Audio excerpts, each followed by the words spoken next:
C'est toutes les chaises actuellement qui sont prévues pour être dehors sur notre terrasse pour accueillir les gens. Elles sont là depuis le mois de mars, elles n'ont pas bougé. On voit la poussière encore sur certains endroits, voilà.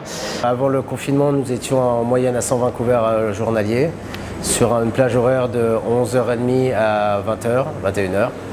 Et aujourd'hui, nous sommes à 20 couverts aujourd'hui, dans un créneau horaire de midi à 16h.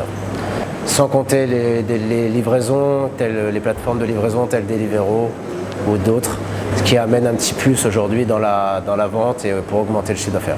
Alors comment vous en sortez? On s'en sort pas.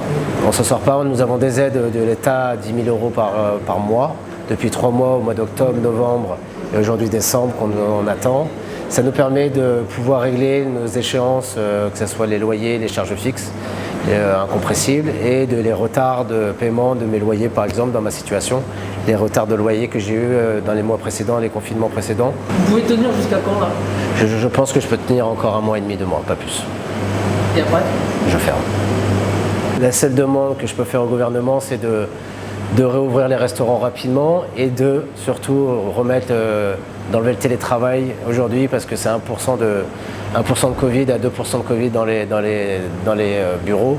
Donc c'est pas là où vraiment la contamination est vraiment faite. Bien sûr, évidemment, ça a un impact sur l'activité parce que évidemment quand les gens travaillent le midi, viennent nourrir toutes les petites TPE qui se trouvent autour de leur société, tels que le coiffeur, tels que le supermarché, tels que le petit restaurateur. Donc voilà, aujourd'hui, ça nourrit quand même une économie beaucoup plus large, et c'est vrai qu'aujourd'hui, quand il n'y a plus personne dans les bureaux, il n'y a plus personne dans les restaurants et dans les petites affaires. C'est une vraie préoccupation, c'est un sentiment de peur, un peu de colère parce qu'évidemment, quand on voit ce qui se passe pour les fêtes de Noël, que tout est ouvert, tous les supermarchés sont ouverts, et que les centres commerciaux sont ouverts, et que nous, petits restaurateurs, où on a beaucoup moins de monde, où nous sommes quand même là, on est fermés, on nous laisse fermer et on ne nous laisse pas travailler.